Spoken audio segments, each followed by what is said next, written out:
What we're going to do before we show you this very rarely seen documentaries, which I hope you find very, very exciting and very thought-provoking, is say a little bit about who we are and where this idea came from.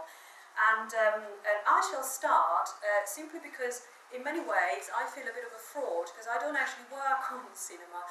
And the idea, however, this proved to be a good thing because the idea of focusing on Antonioni but looking at his work from the point of view of the visual arts, and by visual arts we really mean both painting, architecture, the idea of space, the idea of interior design as it is used in his films is something that I've always found particularly fascinating. And when ELEONORA RASPI came to us with a very interesting project on Antonioni and the links between his work and design and the arts, we thought it was something that was particularly interesting. And luckily, in the School of Modern Languages, we have someone who does work on cinema and has done quite a lot of work on Antonioni himself, and that's James Williams. So my colleagues now will say a little bit about their side of things, and then ELEONORA will, in fact, introduce the documentaries. However, before I move on to my colleagues, I just want to say that we have been very lucky to get some sponsorship from the French Institute, from, of course, our own department, the School of Modern Languages, and the Department of Media Arts, and also from the Cineteca Fondazione di Bologna. So we're very grateful to our sponsors. Inside Out Festival, from which some of you may have heard about this event, has also been very kindly supporting us. So many thanks to all of these institutions. Thanks, Juliana. I should also thank the AV team here who helped set up here, and also the Windsor Auditorium, which is where the second part of the event will be taking place at 5 o'clock. Yeah, I just want to say very briefly then what about the context. This is the centenary of Antonioni's birth, and it was ELEONORA, in fact, who made contact first with Professor Dominique Paini, who is Professor at the École de Louvre in Paris, who has been commissioned to do this multimedia show retrospective of Antonioni in Ferrara, Antonioni's hometown.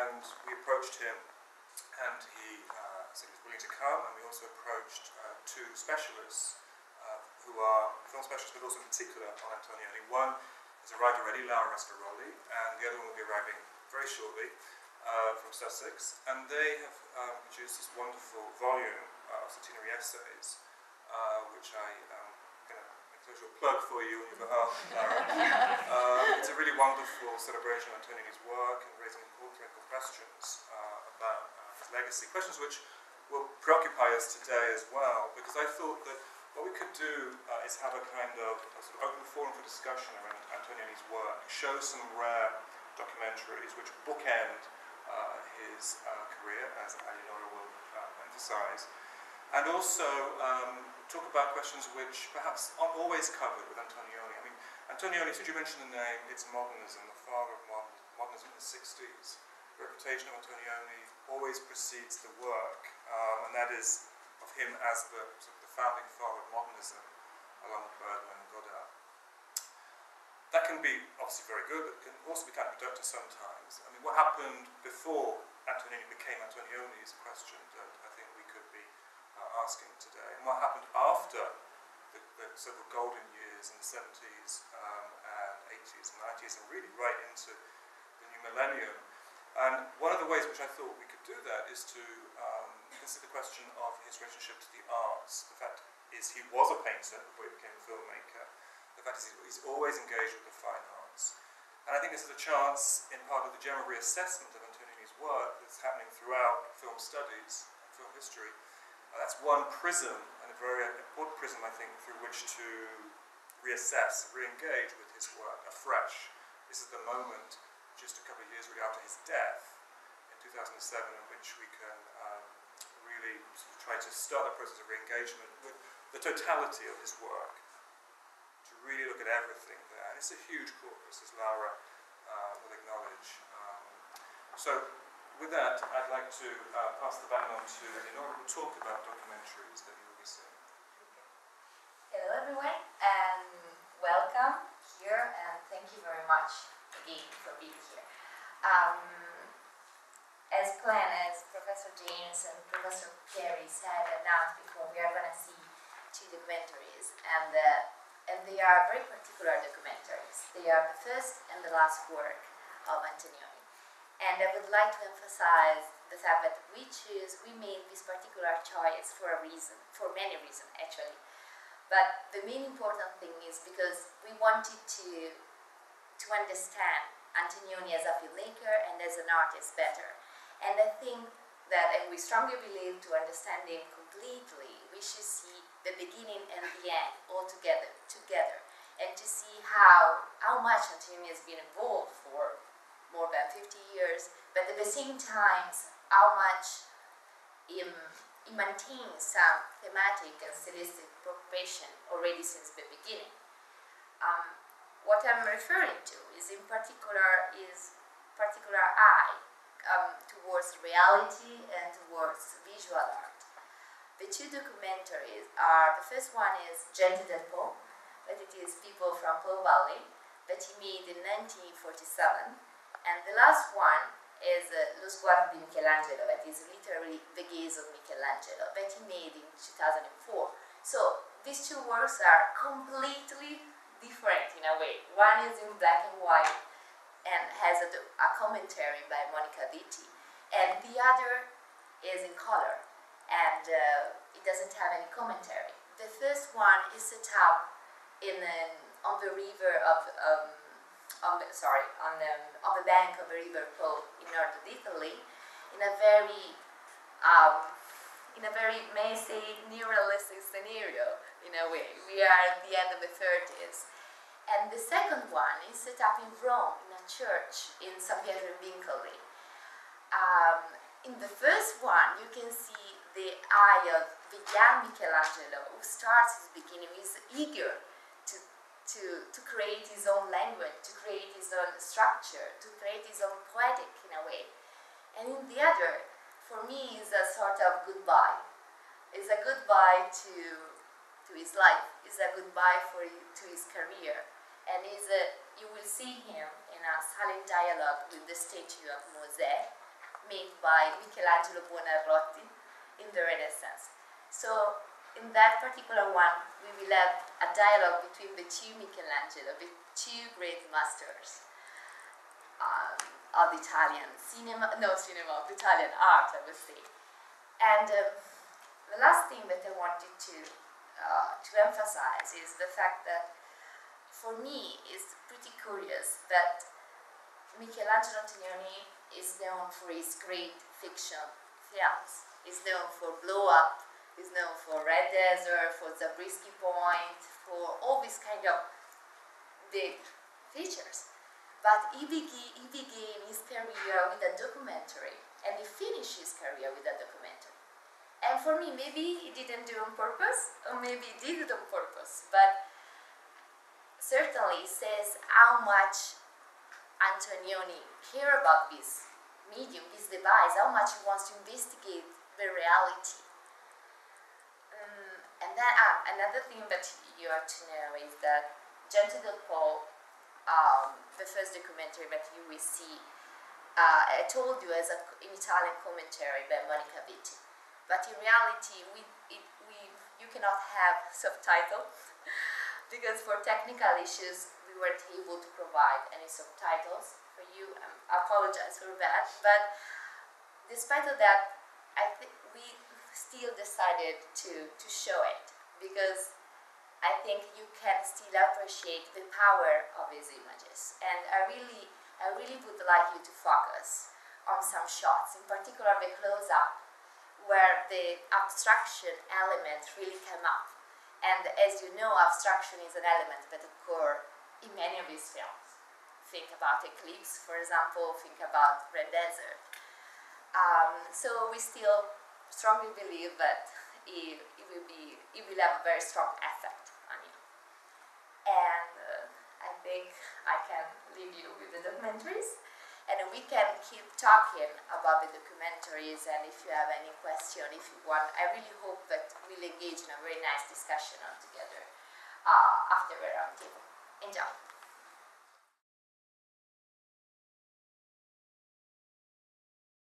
What we'd like to do, if you're happy with that, is actually to move on straight away to Dr. Laura Rascaroli, particularly because she will be focusing her talk on, which is entitled Antonioni After Cinema, on Lo Sguardo di Michelangelo, and will explore for us the idea of self-portraiture, which I think will be particularly interesting for us today.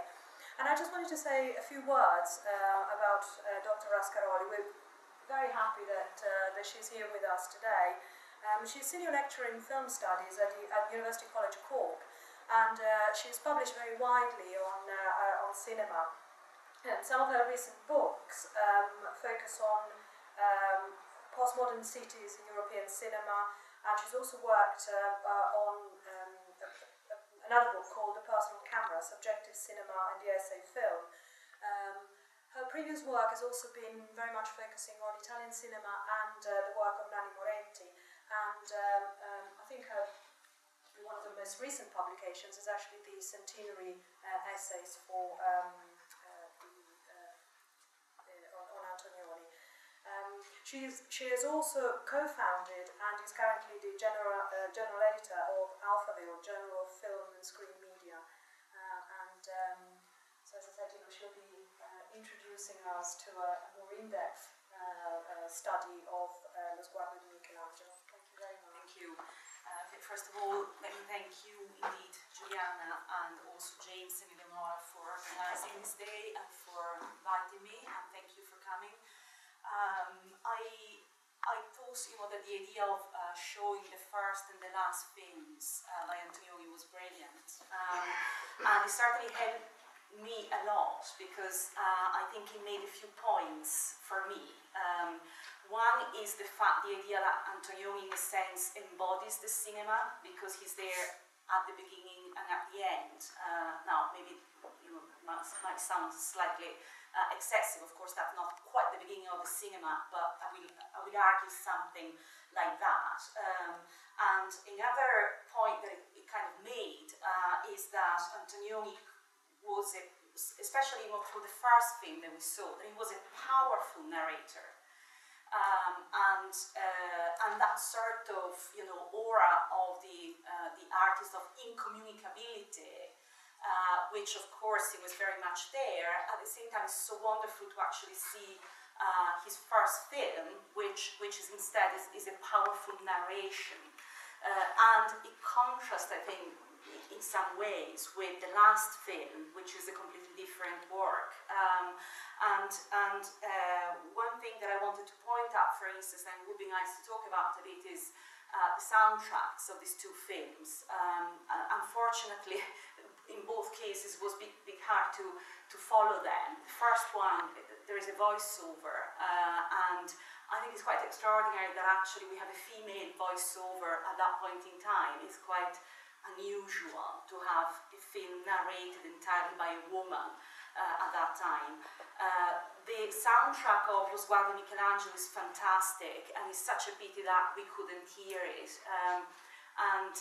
If you have a chance of putting your hands on the film, which is an extra, is available as an extra on the American edition of the Heroes DVD, it's an incredible soundtrack. It's very soft, and at the same time it's very complex, and it made me think that maybe this film should be projected in a place that is entirely silent, indeed in a church perhaps, like the film was shot in a church. And it made me think that the theme of today is cinema and the arts, and one of the big questions about that theme is, what is film and where do we see it? Is film a film only when we see it in the cinema or when we see it elsewhere as well? And when you take a film and you put it in an environment which is more that of art history, or so these are just some ideas that came to me as we were watching. So what I'm going to do now is basically deliver a paper which is written, and I apologize for reading, but I'm terrible at time management, so if I keep talking, I'm saying a fraction of what I want to say. And it's focused entirely on Lo Sguardo di Michelangelo. So I'll just start. Shot in 2004, 3 years before Antonioni's death, The Gaze of Michelangelo is a follow-up of Project Moses, 4-year restoration of Michelangelo Buonarroti's monumental complex of the tomb of Julius II in the Roman church of San Pietro in Vincoli. In spite of its minimalism, the film lends itself to a multiplicity of readings, as a documentary on the results of the restoration, a study of the Moses, a tribute to Michelangelo, a meditation on the relationship between art and life and between film and the fine arts, an exploration of image manipulation in the post-filmic era, and a contemplation of death. I will touch upon all these ideas while reading the film primarily as Antonioni's self-portrait. Of the self-portraits, indeed, the film has all the features and functions.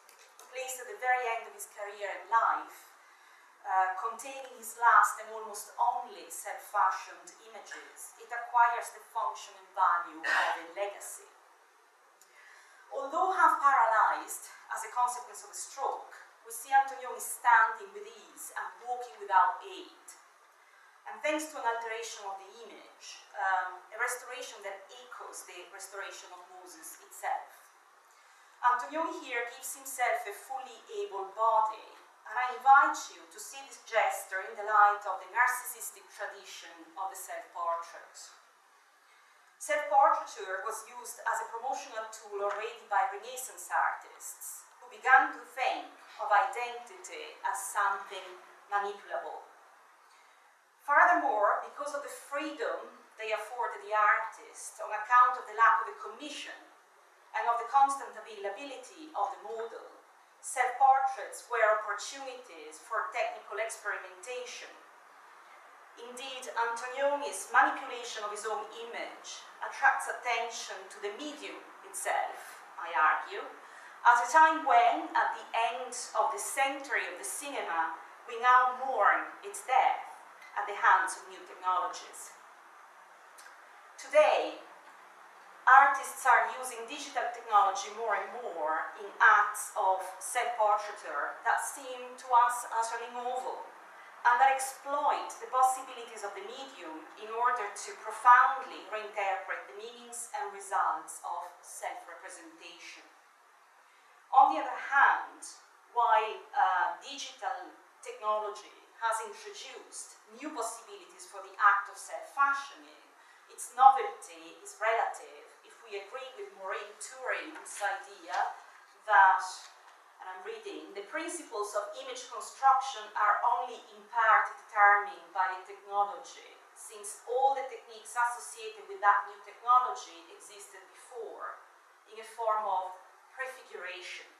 With digital video, the artisanal approximation that performs similar processes include the ways art, photography, film, and video prefigure the work of digital imagery through compositional devices, mise-en-scène, constructivism, and collage superimposition techniques. Turing here evokes the continuity, linking together fine arts, photography, cinema, video, and now digital video, on the basis of a prefiguration, a foreshadowing. As a filmmaker with a profound interest in the visual arts and keen to experiment with technology, in this film Antonioni associates himself with an absolute master of the Western canon, Michelangelo, thus postulating a continuity from the fine arts to digital video, one in which the cinema is the centerpiece that was first dreamed of by classical artists and that is now evoked and reproduced as the model by the new post-filmic forms. The analysis that follows aims to explore such ideas through an engagement with the features of Antonioni's self-portrait. Antonioni is almost completely absent from his cinema as well as from his painting. It is nevertheless possible to argue that he is immanent in all his films, embedded through the enunciator's gaze, which is experienced by the spectator as a structure in presence. It is not by chance, then, that the title of Antonioni's self-portrait should be Lo Sguardo di Michelangelo, the gaze of Michelangelo. This title evokes a number of themes that are emblematic of self-portraiture: the name, the signature, and the double. While Michelangelo's gaze alludes in the first instance to Buonarroti and his vision, a secondary reference is to Antonioni himself, thanks to a shared name, a highly symbolic coincidence, for here Antonioni fashions his self-representation as a mirror image of another Michelangelo. The implications are bold, given Buonarroti's status as the multi-talented genius and archetypal Renaissance man who embodies a peak, or perhaps the peak, of Western art. Is Antonioni positioning himself as one of the greatest artists of his century and promoting his own work as a pinnacle of the achievements of the cinema? If the comparisons seem immodest, one should take into account a number of circumstances. In this film, Antonioni frames himself as visually towered over by Moses. He also positions himself as a spectator rather than as a fellow artist, although I'll say the opposite in a moment, and clearly pays homage to Buonarroti as a superior genius. It is especially significant, I think, that Antonioni's statement about his own status and achievements is made by means of an utterly small, modest, understated film, which was not destined to be widely seen. In many ways, the opposite of Buonarroti's imposing, sublime, titanic Moses, which in the original plans should have been part of a colossal structure intended for the sublime setting of St. Peter's Basilica. Nevertheless, through the comparison with Buonarroti, Antonioni certainly makes his claim to fame for posterity. The self-portrait is, after all, a presentation of the way in which the artist positions himself in society. Part of this positioning is conveyed by the artist's name, which becomes a signature, and the self-portrait is always a form of signature, also because when artists began producing portraits of themselves in the 15th century, it was initially as a footnote or signature to another commission. Michelangelo is a highly recognizable brand name, if you excuse the term, which stands for a rigorous, commanding, austere vision of art and life, and for a titanic spirit of rebellion against the human condition. The name also becomes Antonioni's own signature, which stands for a similarly outstanding and unique, instantly recognizable style and sober engagement with modernity. It must be noted that the homonymy suggested by the title of the film also hints at the uncanny experience of the doubling, a pervasive theme of self-portraiture, for in self-portraiture, the subject-object relation is a threat to identity. The artist looks at herself from the outside as another body, a reflection, a split self. The double is also, of course, one of the key figures of Antonioni's cinema. One only needs to remember things like L'Avventura, the adventure, as well as, Professione Porte, etc. Michelangelo produced several self-portraits. Scholars regard his art to be deeply autobiographical, Moses included. You can see the resemblance there. Some of the most uncanny of his self-portraits are to be found in the fresco of the Sistine Chapel. They point at another important aspect of self-portraiture. The self-representation is a mask, specifically a mortuary mask, implying ideas of death and vanitas. This aspect is fundamental, I think, for an understanding of Antonioni's self-portrait in the gaze of Michelangelo. Antonioni's image is here a manipulated mask of the self, which hints at questions of demise, as well as at the instability of the subject. I will come back to this theme. First, however, I want to pay some attention to the gaze. I suggested earlier that Antonioni presents himself as a consumer of art rather than as a film director. This may seem unusual, given self-portrait's tradition of representing the author in the act of painting or of photographing, and of including images of the artist's tools. When these are not included, an emphasis is usually placed on the artist's natural work tools, eyes and hands. Indeed, while Antonioni does not carry a camera, the insistent framing of his own gaze and hands is, I think, suggestive of his work as a director. The gaze in the title is obviously a polyvalent term. It refers to Buonarroti's artistic vision as well as to the stern gaze of Moses, which is studied and almost brought to life by Antonioni's camera. Antonioni's framing and montage philologically recreate the view of the statue as originally intended by Michelangelo, who made it to be seen from below. That's where it was supposed to be originally, and not from ground level where it currently is placed. By varying and multiplying the angle of vision, Antonioni annuls its disproportionate features, which are perceived by a spectator in the current frontal view, and achieves the effect, originally intended by Buonarroti, of a vital, complex, and lively figure. At this point, I wish to return to Maureen Turing's idea of prefiguration. It is known that Michelangelo considered Moses to be his most accomplished, lifelike creation. Upon completion of the statue, he is said to have struck its right knee with his hammer and commanded, "Now speak." By choice of camera angles and through montage, Antonioni does bring Moses to filmic life, precisely, one could argue, like Eisenstein had brought to life the stone lion of Odessa. If Michelangelo's art prefigured the cinema, and indeed needed it in order to become accomplished, Antonioni's camera recognizes and actualizes just those need and prefiguration. Hence, the self-celebration of Antonioni in the film is ultimately a statement on the cinema's positioning within the history of the arts.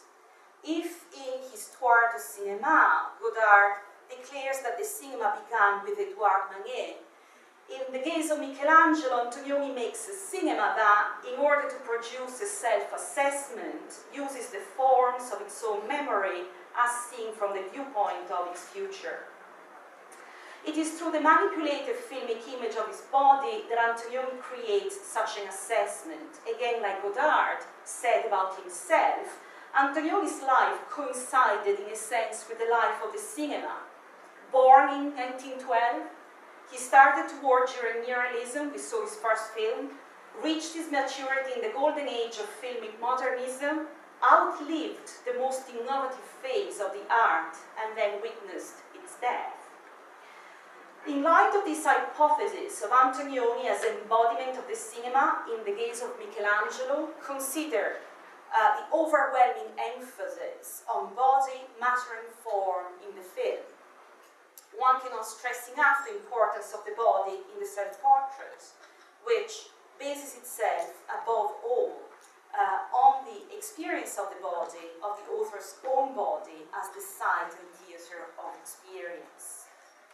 Antonioni, about to turn 92, enters the church with his right hand casually resting in his pocket and walks slowly towards the tomb. The frailty, thinness, quasi-transparency of his body are highlighted and intensified by the ways of his apparition. He enters from a small open door through which a blade of light cuts through the darkness of the church. The open door in the gaze of Michelangelo recalls not only the eschatological dimension, but also, of course, the immateriality itself of the cinema, the ray of light tearing the darkness of the auditorium. Antonioni's body is therefore an ethereal, fashioned, filmic body, a play of shadow and light projected on a screen. In the film, Antonioni is still a flexible and handsome, though aged body, stylishly dressed in Armani. He looks confident, smart, and blasé, a refined bourgeois intellectual at total ease with himself, an image that fits in with prevalent forms of self-portrayal by male artists in the late 20th century. Antonioni here shows us his body as he saw it and wanted us to remember it. Through close bodily shape and posture, he conveys his understanding of his masculinity and of his position in society. This is not, however, a false FX body, neither it becomes a sublimated or sanitized image of an old man. The camera does get near to inspect Antonioni's face in close-up and to compare his aged, fragile body encapsulating a certain type of modern Western masculinity and the timeless body of the statue, immortalizing the Renaissance vision of a willful, heroic, and titanic manliness. Antonioni's film hence brings the body to the fore in multiple ways, as the theatre of sensual experience, as an instrument of abstraction, intelligence, and creation, as the product of an act of self-fashioning, as the historicized body of a bourgeois, Western, male intellectual. Ultimately, and most importantly, he recreates it as a filmic body, a flickering, insubstantial, but intensely iconic and desirable image. In the case of Michelangelo, Antonioni's body brings back to life the body of the cinema itself. The film evokes indeed death in many ways, and death is the unavoidable subtext of all self-portraits. The director comes to the church to admire a grave.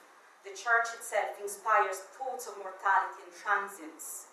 The durability of the mosaics, which long outlived its creator, is set in contrast to the fragility of this minor, occasional non-fiction to which Antonioni entrusted his last self-fashioned images. Aware of being in the process of creating his final self-portrait, Antonioni does not shun the thought of death. Rather, he portrays himself in the act of living life. When he entered the church earlier, and this is something you couldn't hear, unfortunately, but the chirping of birds invaded the silent space of the chapel from the open door. I was describing how, the sound, unfortunately, we couldn't hear very well, but it really sort of recreates the sense of being in a church very, very powerfully. Thus conveying the impression that he came from a bright Roman morning. So there is a sense almost of realism at the start of the film. When he finally exits through the same door, however, the birds are no longer heard. From the offscreen comes the sound of a distant sacred chorus. Almost summoned by the otherworldly singing, as you saw, Antonioni leaves the mosaics and heads towards the brightness, which now looks like the transfiguration of death, as well as the light of the projector. In long shots and without cuts, almost as in Bazin's forbidden editing, we observe a slender, elegant figure turn and give a last look at Michelangelo's statues, then walk slowly towards the door. The camera pans to follow him, then stops and lets him go, continuing to observe him from the distance. Hand in his pocket, Antonioni nonchalantly walks away from the lens and steps into the unknown. The filmmaker of the disconcerting uncertainty of subjectivity, the director of so many uncanny disappearances, performs the final, ultimate disappearance, and walking through the frame of the film, transforms himself into the matter of the cinema. Thank you very much.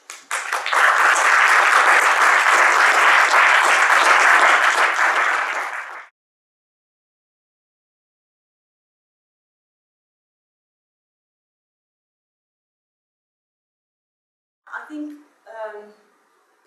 what you say is very interesting, and I think he's exploring a range of different ideas around those things that you've just pointed out.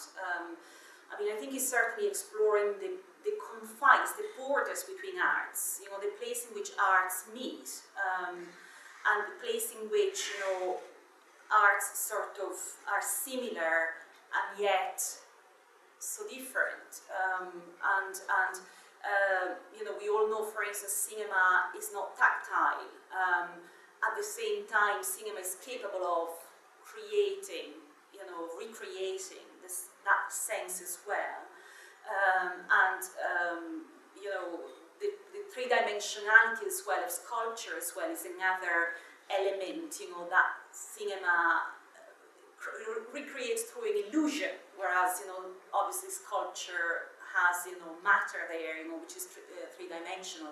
I think what it does is actually exploring the points at which arts merge somehow and meet and encounter. And at the same time, because he's reflecting on the cinema, I think you're quite right, you know, that he's thinking about, so what can the cinema do? I mean, you know, how does the cinema transform the other arts? How does it subsume them? You know, especially if we think of the early theorization on cinema, you know, which is this extraordinary new art that encompasses all the other arts, so it kind of subsumes them all, but at the same time it transforms them as it does so. So definitely, I think you're right. I mean, that's very much at the core of what he's doing. Yes.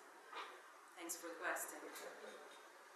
There was, I was just going to say, there was also that sense that, you know, I think you highlighted very well, you know, of, as you look at, you see his hands touching the sculpture, you know, that sort of tactile idea, which I always thought was incredibly central actually in Antonioni. Yes. I mean, I'll never forget the way in which you want to stroke the coat that Monica Vitti is wearing at the beginning of The Red Desert. That, you know, really leaps out, you know, from the screen at you, and you just literally want to reach out and touch it. And it's quite powerful, really. And in this final film, I think it's extraordinary the way in which he conveys that. Well, I mean, thank you for actually mentioning clothes, because I mean, it's one of my little fetishes about Antonioni is his use of clothes, and I think, you know, it's one of the places in which a lot of his discourses on modernity, but also on the other arts and on cinema, you know, reside. So I agree with you, you know, that there are complicated discourses on clothes in Antonioni. And, you know, discourses on modernity, on production, on design, on style, but also on what is tactile, on fabric, on material, on all of that. So definitely yes. I mean, I don't know whether anybody saw the statue, whether anybody was in San Pietro in Vincoli and witnessed it. I mean, I must confess that I had seen it years before, but I didn't really quite remember it very well, and then I found myself in Rome after watching Antonioni's film, and of course I went on my little sort of, you know, Antonioni trail, and so I went to San Pietro in Vincoli, and I was shocked because the statue is completely different from, or the experience of that statue I found completely different. The experience of the church itself, of that space, totally is completely different. It certainly was for me, and therefore, again, you know, this idea of how cinema transfigures and transforms, you know, space and matter, and is extraordinary. And certainly, you know, witnessing that sculpture in first person, you have to go back and revisit that film and think, okay. So there was much more fashioning going on there, you know. So this is not a documentary. I mean, it's not.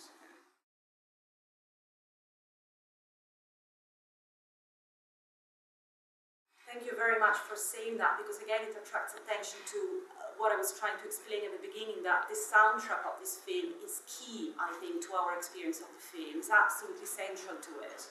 And, you know, not just because of what I mentioned, you know, the end, in which at the beginning sound is realistic, and at the end instead is totally transfigured.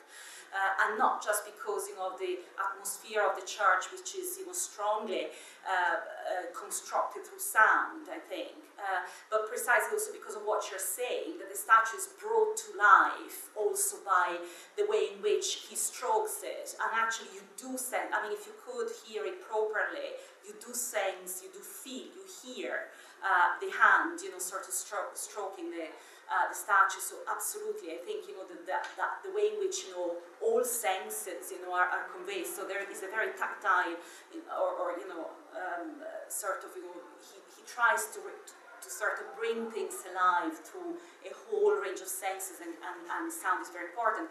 One thing that I found was particularly wonderful, sort of philologically, let's say, is that in that church originally, behind that wall, there used to be a place where a chorus used to sing. And there was an opening there which had originally been planned on purpose to allow the sound of the singers to filter into the church. But then it had eventually, it was like a, let's say, a window. It was eventually blocked out. And in the restoration of the Moses, they reopened it. So the church had a soundtrack. Which I think is extraordinary. So it's again more cinematic already. I mean, the church had a soundtrack which had been blocked out, and then the restoration brought it back. And Antonioni, quite rightly, reproduces it in the film. So it gives us the same soundtrack.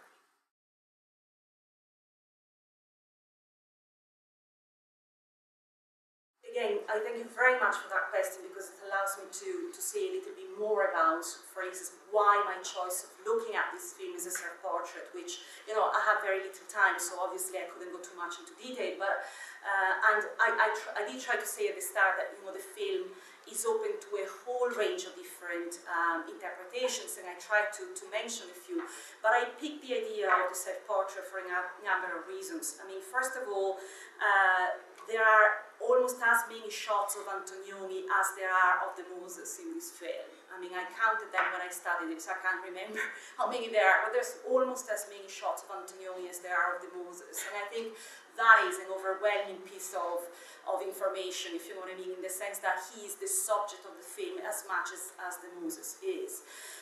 The second element is that Antonioni almost never fashioned his own image. I mean, he very, very rarely made, you know, like there is a short where he appears, you know, short by himself, but that's it. So at the end of his life, he gives us, for the first time, images of himself. And I think that is also, you know, a key element. And a third element that to me, you know, sort of is important is what I tried to start to say at the start, you know, like when I was comparing briefly Gente del Po and this film. I mean, Gente del Po is a narration. Gente del Po is, you know, is a poetic documentary, and, you know, we can talk about that film as a document, as a non-fiction. Is obviously a poetic non-fiction. You know, it's not, you know, the typical newsreel that would have been produced at that time, but you can talk about it in that manner as a narrative. Here, you are confronted with something very different. You know, the intensity of, you know, the form is very, very different. And that sort of fragment, you know, not a narrative, something that is not a narrative, that is so instead focused on the image of somebody, is more, to me, a more self-portrait. But you said a very interesting thing for me, which you said that there is a river of thoughts. I mean, I worked on this film as an example of what I call essayistic cinema. So to me, this is an essay film. So it's a film about thoughts. And the type of ideas that are rehearsed in the film are many. I took one strand and I went along that. But you're right, I mean, one could also examine other ones, but it's key. I mean, I think we very much agree that this is a river of thoughts. So, thank you.